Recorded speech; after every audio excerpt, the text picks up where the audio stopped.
アジアフロントライン、ジャーナリストの増友武弘です。今日初めて外ロケに来ました。でこちら今駒場東大前に、やってきました。今日、ご紹介したいなと思ったのがですね、今すごく経営管理ビザのことが話題になっていると思うんですけど、その当事者の方にお話伺いたいということでこちらにやってきました。でこちらになるんですが、こちら実は香港人の方が経営していらっしゃるカフェになります。月影コーヒーというところなんですけど、オーナーの方が経営管理ビザを取得されて今日本に滞在していらっしゃるということで、経営管理ビザ厳格化ということで結構難しい状況にあるというふうに聞いてますので、そのあたりも詳しく聞いていきたいと思います。今回は、経営管理ビザのことについてですね、パトリックさんにちょっとお話を伺っていきたいと思います。英語で聞くことになります。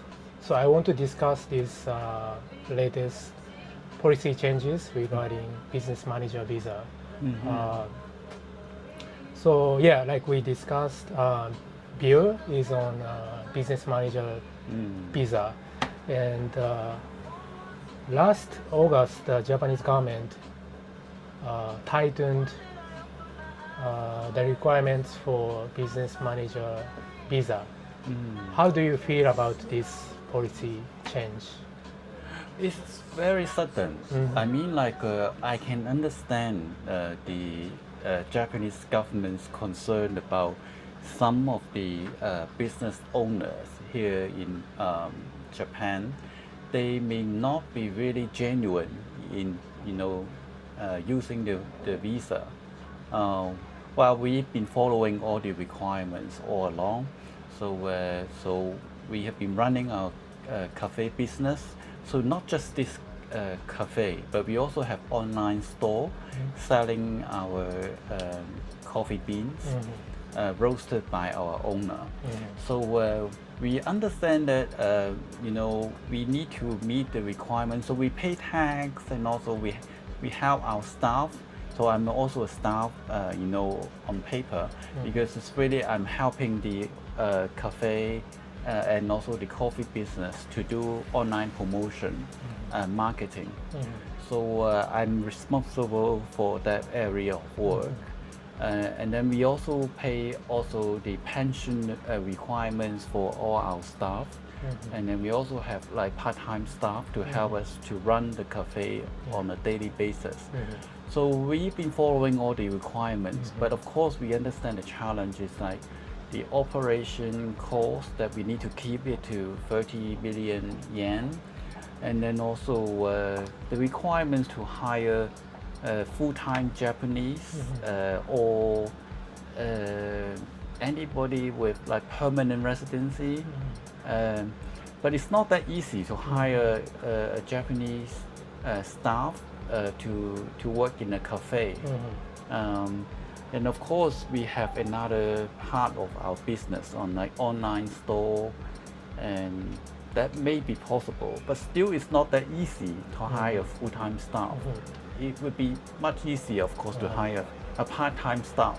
So that would be the biggest challenge for us to hire the staff, because for running costs, for our operation costs, we can still try our best, to make the business to be more profitable. That's still possible to meet that target. But for hiring Japanese staff or any staff that would be permanent residency is not that easy. Stricter regulations came all of a sudden. That's your impression? It's very sudden. And also, I was sick. I was hospitalized when the news came. So it's really, really shocked. I mean, it happened suddenly in October last year. And we had actually no preparation. I mean, okay, it's fine to meet all the requirements. But suddenly we heard the news about the sudden increase of the requirements of we originally were required only to have a 5 million of Japanese yen Yeah. to run the business, Yeah. and suddenly it's increased 6 times. Right. That's a Immediately. big jump. Yeah. It's such a giant jump, Right, from right. in the operation cost. Of course, I think like for us, if we be like working hard, we still can be able to meet the target. But it's not so sudden. It's not Yeah. like for such a period of time you Yeah. ask for so much, and then like for hiring a Japanese or someone with permanent residency, that would be even more challenging. Even So- more challenging. Yeah, I think like for money, we can still solve it. Yeah, But yeah. for how can we suddenly hire someone to be a full-time staff? Right. It's not that easy. I think if it's so easy, then why is the Japanese government been so worried about Japanese people getting employed? I mean, like there are many jobs there. We even like ask our customers who are also You are asking even. yeah, I'm customers. asking our customers how they got the experience of hiring Japanese people. Even for Japanese working in Japanese companies, they Yeah. also say it's very difficult for them to hire Japanese. Yeah. So the entire society faces labor shortage. Yeah, Yeah. yeah, yeah. So given that, for a startup business like yours, it's really hard to attract new employees. It's very difficult. I think, and also because of the nature of the business. First, Yeah. not that many people would want to work in a cafe. Mm-hmm. Although start our with. cafe is a specialty cafe, so we have like very specialized knowledge on how to do drip coffee or roasting coffee beans. And of course, it would be great if we can hire people who would want to learn about all this. So that's also part of our business. We want to teach people how to taste coffee, how to make coffee, how to do drip coffee, how to roast beans. Of course, that would be our aim to attract more people to do the coffee business. Because that's our goal in Yeah. future, that we want more people to learn about coffee, and they can do it on their own as well. So we feel lucky that at least that now we have a local staff who is a Filipino, but he has been living in Japan for many years. Yeah. So he's young, so we Yeah. want to get like young people like him to get into business on coffee. So that's something what we want to do. So we hope that we can contribute a bit for the Japanese society and Japanese economy. So by running our cafe and our online coffee business, and then hope that they can also attract more young Japanese people. So it hope that the young Japanese people would be interested in the coffee business. So are you still struggling to find Japanese staff? Yeah, it's difficult. I think like we also been promoting on our networks. Like we are trying to hire a full-time Japanese staff. Like using which platforms? We have our IG, our Instagram, and then we also have a Twitter account, X account. So we also ask around among our friends, also people who know about the coffee business industry, and see whether they can also help us to find full-time staff to work for us. But of course, it will take some time, and then I don't think we can meet the target by hiring a full-time Japanese staff. But for the money-wise, things is still possibility. We can meet the target, but we still need some time to meet the target.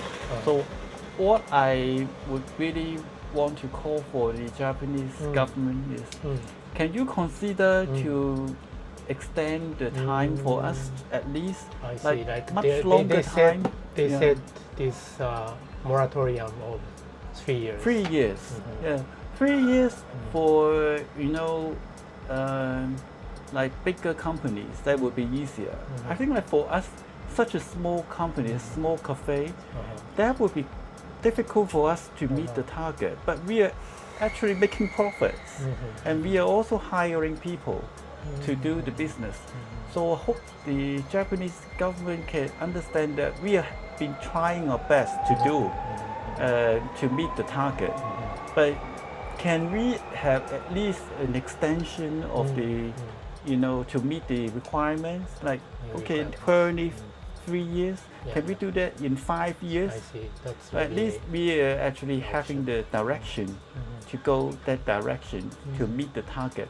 So we are not like trying to evade any tax responsibilities. We pay tax. We actually follow all the requirements and follow the procedures. So we have been consulting our accountant. We also been consulting our paralegal to help us to follow all the required procedure. So we just hope that the Japanese government can understand that we are not trying to break the law or evade any legal responsibility. That's not our approach. And just want to make sure. So Bill is on business manager visa, and when is his next renewal? He will need to renew it before October, the latest. October this year. Yeah. Okay. Because he got his business manager visa in October last year, 2025. So he will need to do that before October, early October this year. But you still face this pressure for this renewal Yeah, of course. to fulfill these new requirements. Yeah. Even though the government says we have 3 years buffer period. Well, for the operation cost that we have that in mind, that we will need to fulfill that within 3 years. That's still possible. Yeah. But still, for hiring a Japanese full-time Japanese staff or a full-time staff with permanent residency, we find it quite difficult still, even though like been asking around or advertising on our platforms. We don't see in foreseeable future that would be so easy to hire someone as a full-time staff. Especially for coffee business, cafe, it's very common for us to hire part-time staff. I think even for local Japanese cafes, I think they would only hire part-time staff. So this is a common practice for our industry. So that's something what we find it difficult to find full-time staff to be barista. Because for barista, most of them they would rather work as part-time, so they can do different jobs. They don't need to just stick with one job. So I think that is a practice in our industry. I think Japanese people started to realize maybe these new regulations that don't make a lot of sense, and because there are a lot of news articles saying those Asian cuisine restaurants maybe closing one by one. I want to know if you heard of any news around you that they decided to close their shops or restaurants. Well, we have already seen like some Hong Kongers run restaurants closed. I mean, like some in Tokyo and also Really? some in Osaka. Really? So we are seeing some of the fellow business owners. They can't afford to continue. It's difficult for them to meet all the requirements. So some of the actually very famous ones among all the Hong Kongers, they have no choice but they have to close their business. So it's very sad to see them go because we also see them like as places that we can meet together. So not just for Hong Kongers, because a lot of Japanese people, they would also like to enjoy Hong Kong cuisines and Chinese cuisines. So those are the places we can actually meet together, and quite popular even among like Japanese and also Hong Kongers in living in Japan. So I think it would be quite sad to see them close the business. Actually, I know a few Hong Kongese restaurants already closed down, and I don't know many instances where like Chinese restaurants halting their operations. Business owners are particularly affected by these new regulations. I think for Hong Kongers, the problem is either if you have like friends, Japanese friends or friends who are permanent residents, they can help to work as full-time. And then they have like big investors who can help them to meet the investment target. And that would help. But not that many would be able to afford, right? The money issue and also the staff issues. How can we meet both targets in such a period of time? 3 years is not that long. I mean, like for business, I see. especially for new business like ours, we already spent quite some money to renovate the shop and also to do all the registrations. It's actually quite a lot of tax and also requirements for payments for staff, like the insurance, social insurance, and pension. So a lot of costs already. So without a longer time, a buffer for us to do our business, it's very difficult for business like small businesses like us to survive. Well, hearing what you said, I think maybe I know sometimes those Chinese restaurants are invested by different investors, so it's co-owned by multiple investors. So maybe the reason why I'm seeing a lot of Hong Kongese outlets closing down, maybe it's partially because the Hong Kongese community is not big enough, or they cannot help each other as much as the Chinese. Probably, but still like we have seen like quite some Hong Kongers been living and trying to do business in Japan, in Tokyo, for instance. Yeah. But still, the community is still not as big as the mainland Chinese, people here in Tokyo or in Japan as a whole. So it would be difficult for like just some Hong Kongers coming here to just start a small business. And then usually it would just be like tea house or cafe like ours. You can imagine the turnover could not be as much as like 30 million. Yeah, I mean like for a small business like ours, it would be impossible for us to achieve that target in just 3 years. So it's not possible at all. Although like the rent here in Japan is not as high as in Hong Kong, for instance, but for local standard, how can you survive if like we're selling the amount of money for each cup of coffee, and then also how can we make sure that we have enough customers to meet the target?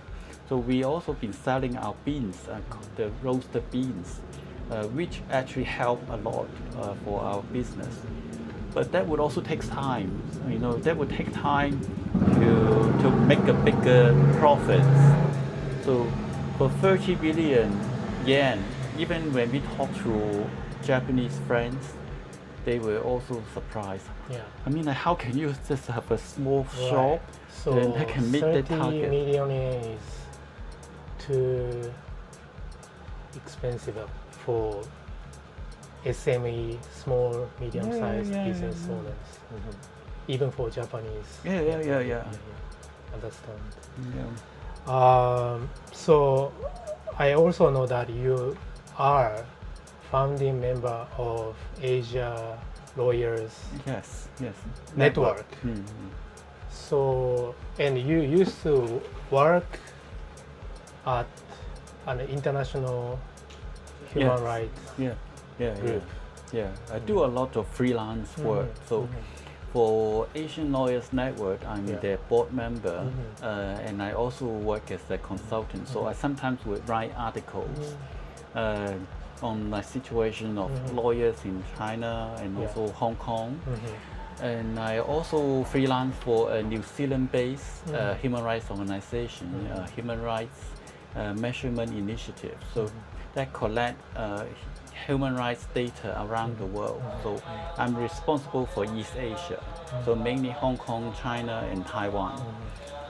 So I collaborate with a lot of academics and also lawyers here in Japan, especially for Asian Lawyers Network. So a lot of cooperation with them on organizing seminars, webinars, and also activities for Japanese and Chinese lawyers and legal students, law students. So we do see there's quite a lot of interest among Japanese students to learn from Chinese lawyers.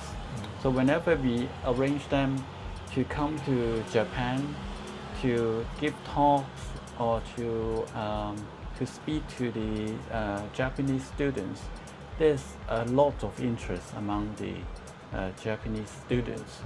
So we hope that would also help to facilitate exchanges among Japanese and Chinese people. Okay, so could you explain a bit about what's unfolding on the ground? So as far as I know, many Hong Kongers started to leave Hong Kong following the 2019 protest. Many left for the UK maybe, Yes. but others choose to move to different countries, including Japan. So are you seeing that Hong Kongers moving to maybe Tokyo and other cities in Japan over the past several years? Yes. I mean, of course, most Hong Kongers would move to Tokyo if they choose to come to Japan. But then also we know that a lot of them are also living in Osaka and Fukuoka also. Fukuoka, I have some Hong Kongese friends. Yes, living it's in Fukuoka. And then also we have some friends living in Okinawa also. So quite different parts of Japan. Also we saw some really popular YouTuber, Hong Kong YouTuber. They are living in Sapporo. And also even one living in different parts or other parts of Hokkaido. So they are everywhere. I mean, like they live here, but they also run their own business. And then some actually also work in Japanese companies as salary men, and also like some other professionals, like they work in IT, for Google, all these like multinational companies in Tokyo. But I understand the new wave of this emigration has also to do with political activism at home. So some of them had to leave. They had to leave Hong Kong, and they are seeking maybe freedom of expression and so on, freedom of speech overseas. Is that right? That's actually the case for myself. Yourself? Because I can no longer stay in Hong Kong Really? safely because I work on human rights issues. I worked for Amnesty International before, so it's highly sensitive if I continue to stay in Hong Kong. And I'm working on a lot of issues about human rights in China and also Uyghurs and also on Hong Kong. So before I worked for a human rights organization, I was a journalist. And now I'm still writing a lot of articles for media on human rights situation in Hong Kong and China. So it would be very difficult for me to stay in Hong Kong. So I first went to UK and then afterwards I came to Japan as a visiting researcher for Beijing University and then University of Tokyo. Then I find it very important for us to have the chance to meet with different people. So that would be important for Hong Kongers to learn about how we can find our ways in different parts of the world. So it's not just the UK or the US, but here even in Japan, especially for those who can speak Japanese, would find it very useful if we can stay in Japan and we can actually contribute also not just to do business but also in academia. We can also do our academia academic work here in Japan, so that can also facilitate a lot of cultural exchanges. So I would say Tokyo has become one of major safe havens for Hong Kongers. Yeah. Do you think we can say that? Yeah, I think definitely we can say that. Because in Tokyo, I myself, I'm still trying to learn Japanese, but still it's so multicultural now. I can use English to write my research, and I continue to work on my PhD, my thesis. So I'm enjoying my time here as a free society, so I can work on my thesis on freedom of expression. So my topic is on freedom of expression. I can't imagine I can do that in Hong Kong. So but here I can do it. You are definitely safe here. So I really appreciate to have the chance to stay in Japan, and I really appreciate all the academics here, the Japanese scholars who have been helping me to stay here in Japan to do my research. So that's very important also for people who work in academia.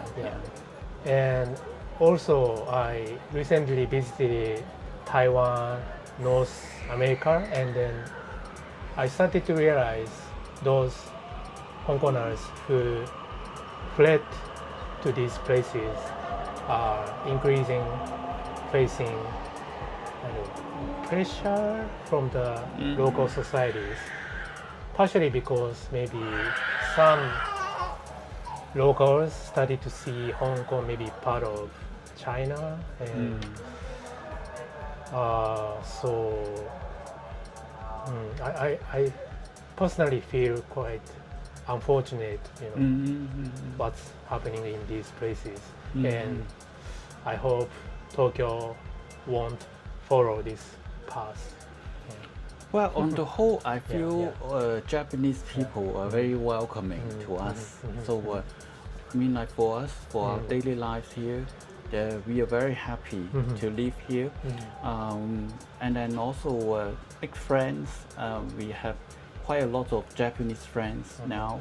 And then also for Hong Kongers living here, we also been cooperating with each other to to do a lot of work, not just on Hong Kong, but also to understand the Japanese society, and also to see how we can also contribute to the local society. So we hope that for our for our stay here in Japan, it would not be considered some kind of burden to the Japanese society. We are not we're hoping to contribute. So we are not trying to come here to give more burden to Japanese people.